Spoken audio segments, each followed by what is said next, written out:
Hey guys, if you're shopping for knives and gear, make sure you check out the description of the video you're watching right now for links to some great online retailers. There's also individual links for knives that I personally recommend.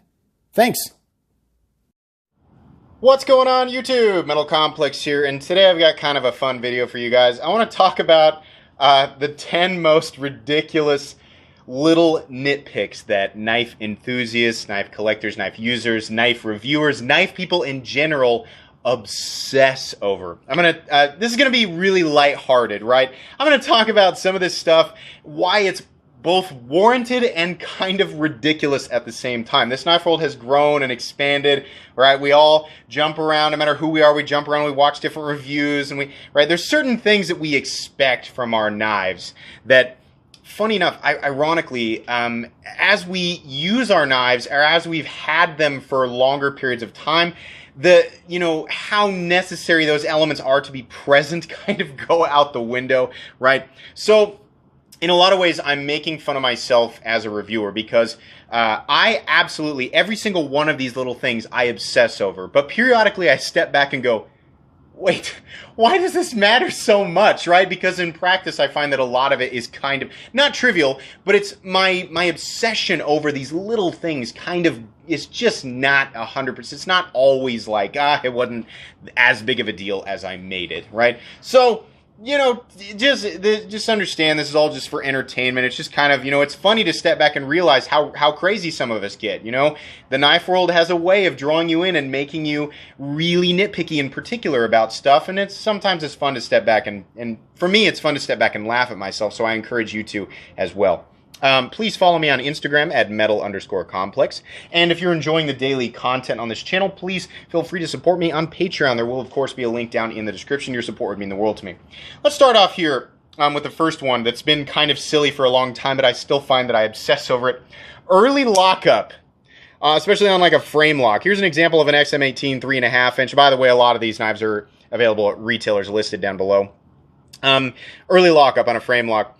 So here's why I think it's important to point this out, right? We don't want to see brand new folding knives with the lock bar, specifically talking about folding knives with a lock bar worn all the way over to the other side, because eventually it'll develop, lock rock, right? We want to see early and solid lockup. For some reason, I'm like, oh, wow, look how early it is. Oh, that's great. The life of the lock bar. It's kind of silly because it's all that matters is that the lock bar is contacting the tang in a way that it is secure and not likely going to slip off the tang while during use. And at the same time, in a good enough position where it suggests that the lock bar life is going to be, the lockup is going to be secure for an extended period of time, years and years and years and years. I don't know why, me and other reviewers, we look at that and it's like, well, as you can see here, there's nice and early, solid lockup, right? And then people who watch the videos go, yep, that is good. I remember watching videos and being like, oh, I have to have that. Now, it has to be early lockup, right? Because if I'm going to only carry this knife, for the next 50 years and the apocalypse occurs, I really need to make sure that lock bar is light. No, what matters more, of course, is the geometry and the solidity of the lockup, right? But for whatever reason, people obsess over early lockup, and it's still something I'm going to point out in reviews, still something I'm going to highlight as quality or an example of quality, what we expect in various different price ranges, right? The next one that I totally get it, but it's funny that we obsess over this. Fall shut action. Oh boy, look at that fall shut action. You flip it out, right? You disengage the liner lock or whatever lock, and oh god, it just drops shut. Clearly a sign of quality. So here's why I think it's warranted, right? It's nice to know that there's precision that goes into the manufacturing process. All the tolerances are right. It's not just the fall shut action, but if it's doing that and you've got completely, totally solid lockup and the blade is centered, right, then you get to enjoy that feeling of quality, right? It's there, it's present, and you can feel it, right? It's something that exudes this feeling of quality without being able to exactly put my finger on why it's necessary. Here's an example of a knife that does not have fall shut action, the Ontario Rat. It doesn't have fall shut action, but it deploys, right? I mean, I get this knife out and I deploy it and I use it, and then I can put it back down, right? It doesn't have that. It's a much less expensive knife. Sometimes you'll find fall shut action on inexpensive knives, more expensive knives. You'll find different types of fall shut action, right? I always describe it as frictionless versus tightness versus a feeling of gritty, right? There's different types of different tiers of it you might get in different areas of the knife world. It's something that people appreciate. The more money that they spend getting a more quality feeling of action, it's kind of a reaffirmation of the money that you spent on it. Not everybody's value system is the same, right? I know there's going to be people laughing, you all are crazy, you're spending $1,000 on a knife just because it falls shut. Obviously, there's more that goes into it than that. And in a lot of ways, I think it's totally reasonable that we expect that from certain knives, right? Our own personal beliefs and value and what we want from our knives based on what we've experienced, right? It's also funny that we just feel like we need it. It has to have that, right? Truthfully, it doesn't have to have it. I think a great example of a knife that does just fine without it is the, anything from Chris Reeve. Nowhere close to fall shut action, but people still enjoy them. People that buy knives in the same price range and expect that from maybe other knives, right? It's one of those weird things where we use it to define quality, but it's also not. It's also apparently not required by her, right? It's just one of those things. Moving on here. Sorry, I've got notes off to the side. Pocket clip depth. For whatever reason, a lot of people in the knife world have just determined, and I fall victim to this too, that the depth that your knife carries, right? The deeper it is, the better it is. When I look for an aftermarket clip on my knives, right? These are both MXG deep carry clips, one made for the Para 3, one made for the Shaman, right? I always look for deep carry clips. I'm like, you guys do this too, right? You say, blah, blah, blah, knife, deep carry custom clip or aftermarket clip, right? We do that because we want our knives to carry deep. It makes us feel like they're secure in the pocket, right? Truthfully, in practice, I kind of like my knives to carry about here, kind of in between. I certainly don't like shallow carry. I think that is universally not a good thing. I don't want knives to carry shallow. But for whatever reason, when I'm reviewing a knife, I'm like, as you can see here, the pocket clip carries nice and deep, which is, of course, excellent. And then I don't explain. So to new people, it's like, oh, so deep carry clips are good and nothing else is good. No, it's just kind of one of those things that's it's just said. There's not, knife enthusiasts, knife people say stuff like that, and then we don't explain. Actually, it's not really that is always good and anything that's not absolutely deep is bad. It's just... it's something that we look for and define oftentimes as good. Now, you'll talk with different people, and they'll say, actually, I don't prefer... I think Jim Skelton talked about this. He doesn't prefer at all for his knives to carry absolutely deep. He doesn't like it at all. You ask him, he might consider it a flaw. He likes medium carry or medium depth clips, right? Depending on, of course, the design of the knife. Obviously, that all has to do with it. The design of the knife, the body and the profile, all that stuff. But for whatever reason, we just automatically label that as good. And then that's it, right? It's deep carry equals good.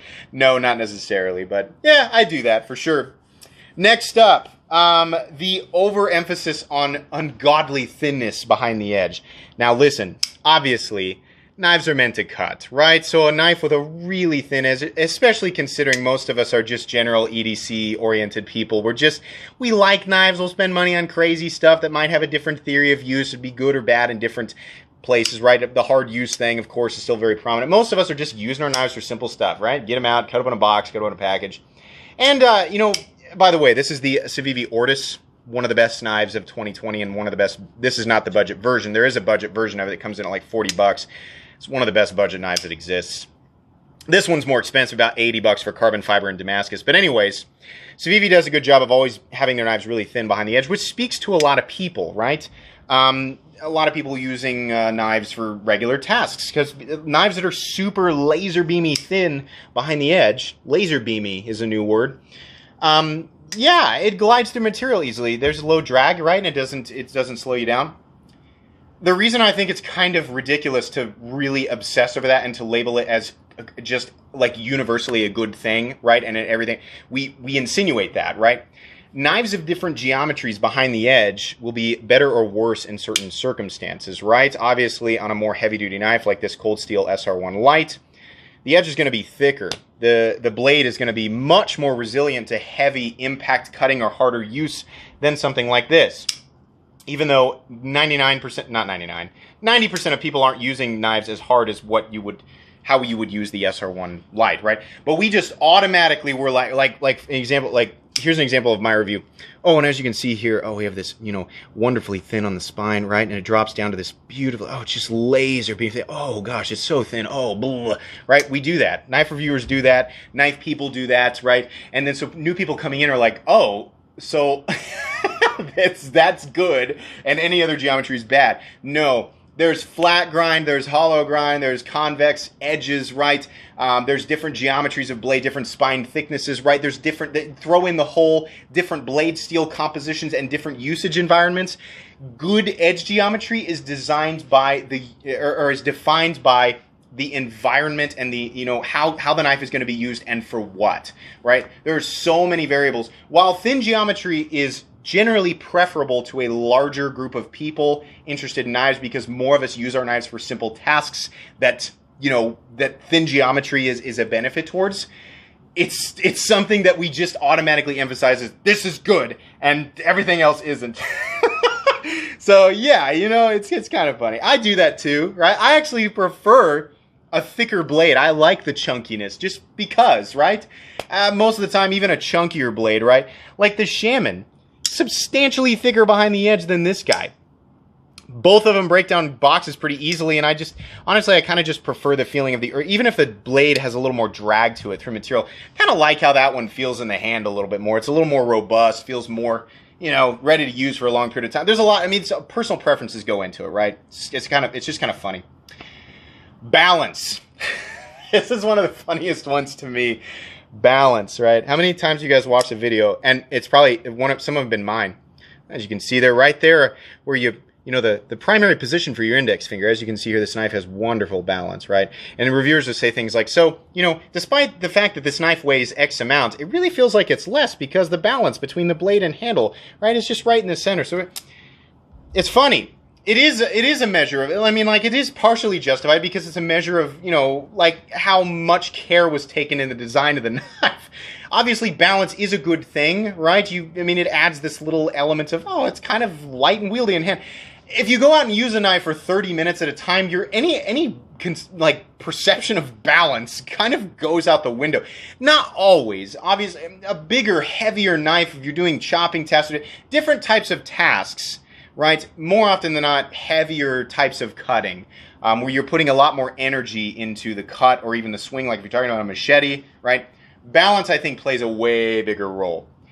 But in a folding knife, EDC sense, right? Or even some continuous cutting with a folding knife, just, again, going out and breaking down boxes, at no point in any of that have I ever stopped in the middle and gone, gosh, this knife has good balance, you know?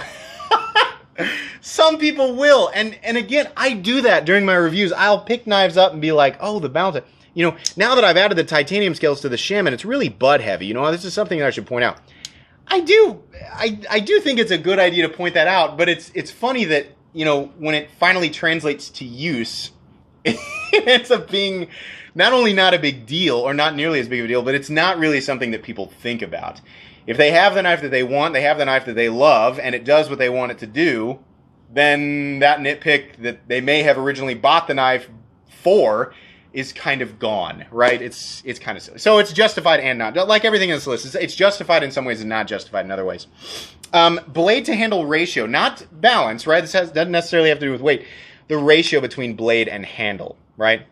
People always, you know, like on the there's better examples of knives, but the Crooked River is one that a lot of people have said this about.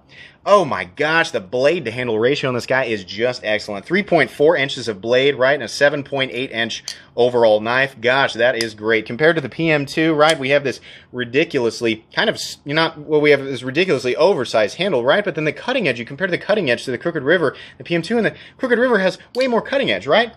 Right, so people it's automatically something that we use as a measure of good. It's like a good part of the design.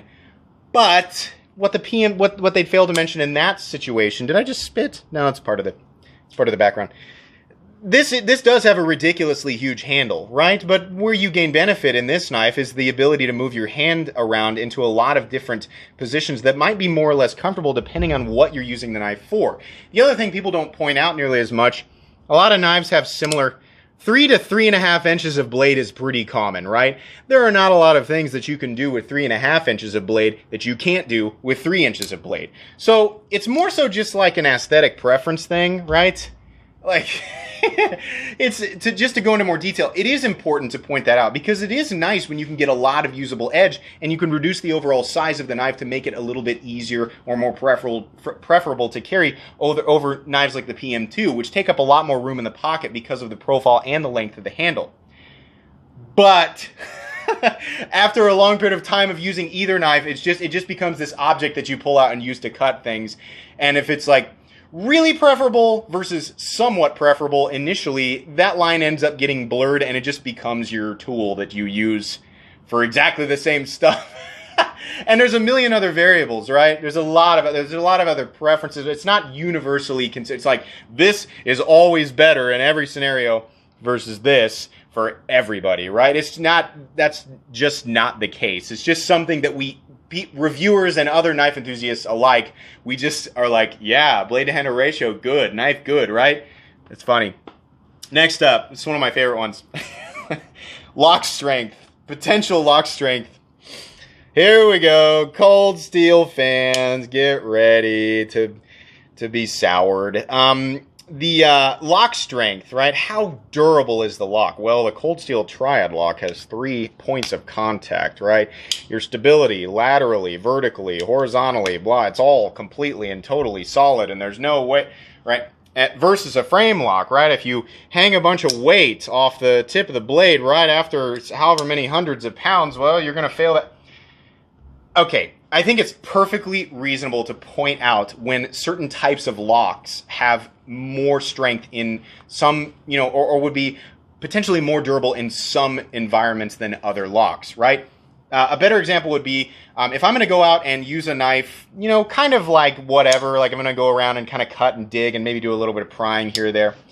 I'm obviously going to choose something more like the compression lock versus, I should have had this knife out, maybe the ring lock on the open now. And I know a lot of people are going to jump in and be like, the ring lock is plenty durable. I've had mine for 400 years and it's never failed. I get it. I'm saying, like, it's important to point out the different, potential faults in some circumstances with certain lock types versus others, right? I get that. I think it's valid, right? I've also pointed out many times that the cold steel triad lock probably is the most durable lock in existence. So durable, in fact, that every other part of the knife will disintegrate before the before the lock, right? And it would take an inhuman amount of force to get that to happen, and probably an inhuman amount of force to get the frame lock on, say, the XM18 to fail in a normal circumstance, right?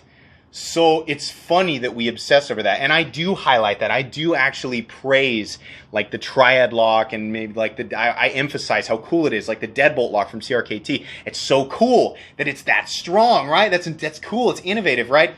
But it's also completely and totally unnecessary, right? What I found here lately is, like, I get my cold steel SR1 light out to open that Amazon package, or that package from Blade HQ that contains yet another knife. Thank goodness for the cold steel triad lock and its, unwavering durability in that perilous quest. Now I get it. It's cool, and it is great. It's good to point it out. We should actually be, pointing out when certain locks are more or less durable in certain circumstances or environments. But it's also funny that the vast majority of us just end up doing whatever with our knives. So yeah, I'm definitely guilty of that. The last one, probably the most controversial, is the obsession with absolutely crispy, perfect blade centering.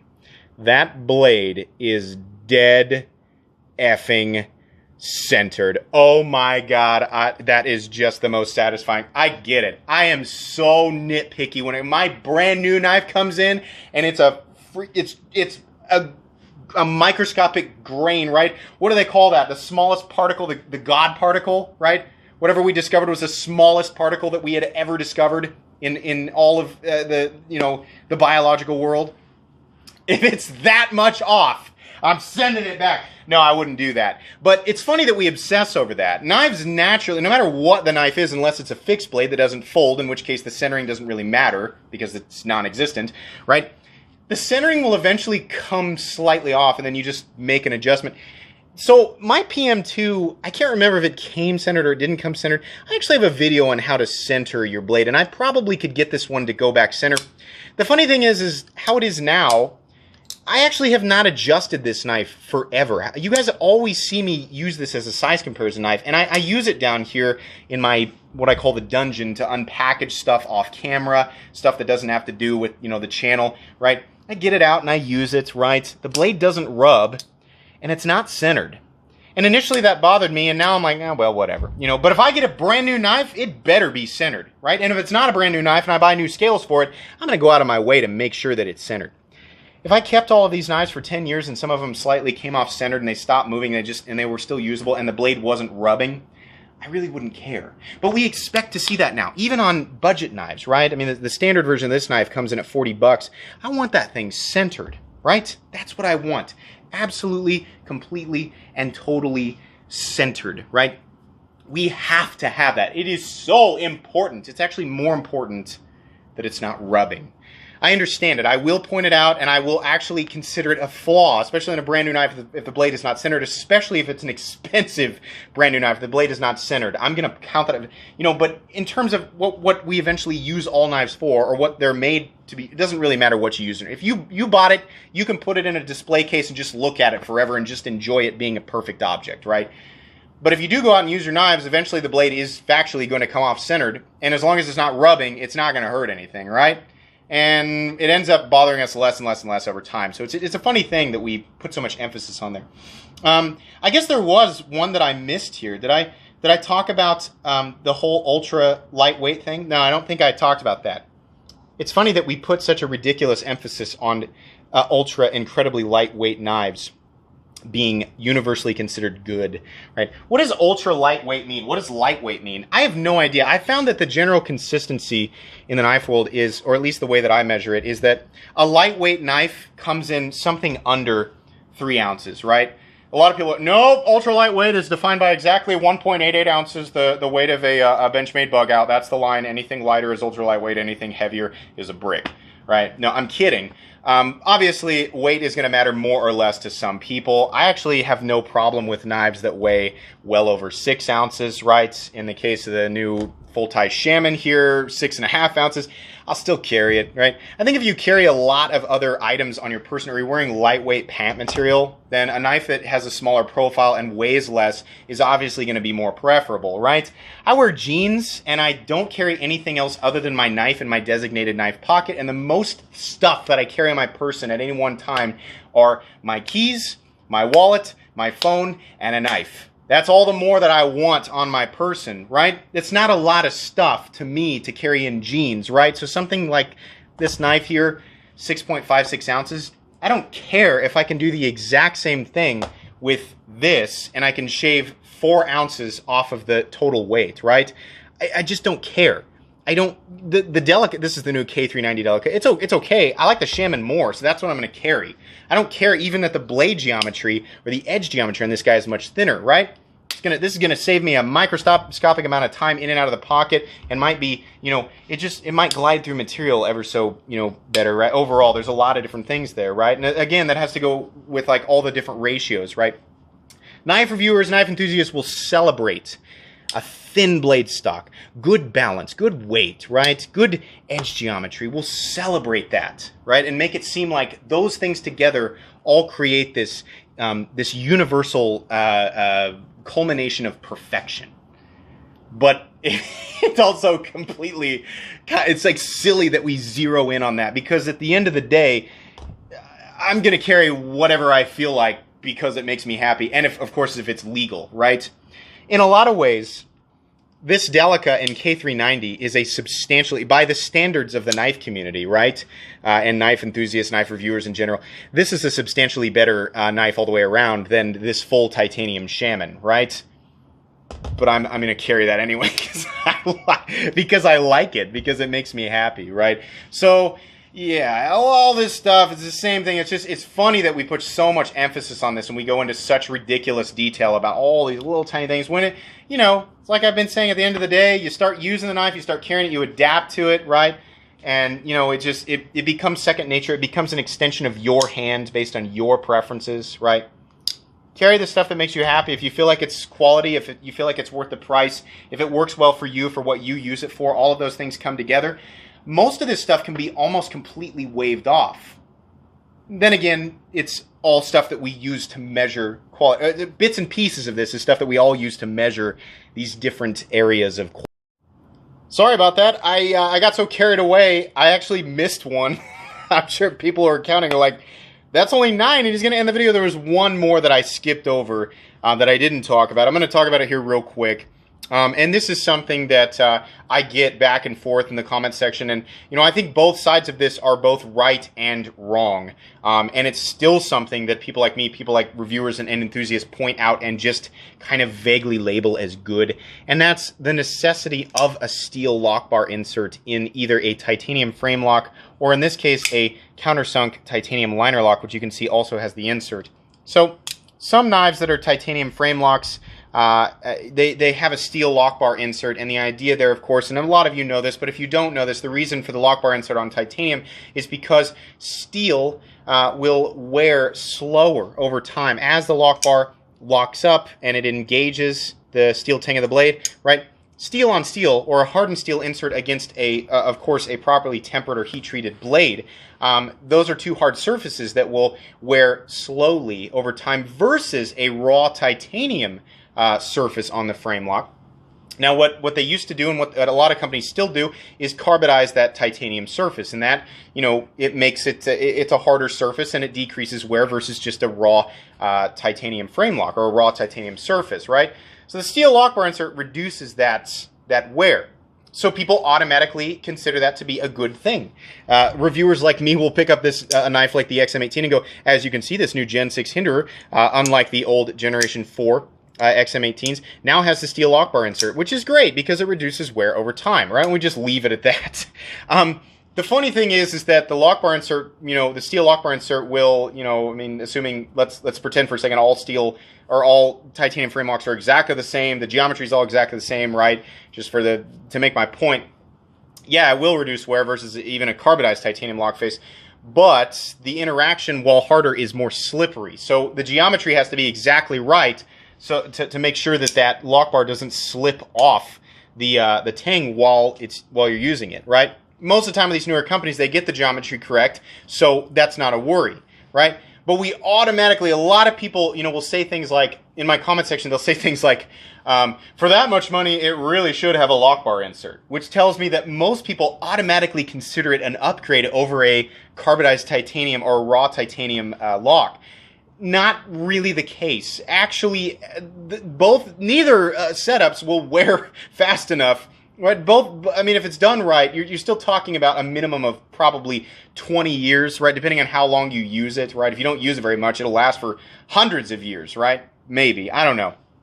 Haven't been alive that long to say, but it really, the lock bar insert is something that it makes it easier on knife makers and manufacturers, right? If there's a problem with the geometry, they can pop the chip out and replace the chip with one that has a better geometry, right? Versus having to replace the entire lock side, which is, originally this was called the Reeve Integral Lock. The frame lock was originally known as the Reeve Integral Lock because Chris Reeve invented it. The entire lock side would have to be replaced, right? But we, reviewers and enthusiasts, will automatically look at that and be like, and that's great, it's got the lock bar insert and it doubles as the over treble stop, which is excellent, right? Does it need that? No. I've had plenty of titanium frame locks and knives that lock up with various different types of surfaces, right, that don't have that element, and they work just fine, right? You don't want an aluminum, right? If it was, the entire frame was made out of aluminum and did not have an insert. I understand there's a lion steel knife out there that it's an aluminum frame lock, but it's got a steel lock bar insert. That's fine, but you wouldn't want raw aluminum contacting steel because that's too soft. That'll wear over really fast, right? We automatically, knife enthusiasts and reviewers alike, will automatically just label that as good, insinuating that any other design is not good, or that it is something to be expected in a modern tier of knife, and that raw titanium frame locks or carbonized titanium lock surfaces on a titanium frame lock are bad, or old school, or dinosaur. No.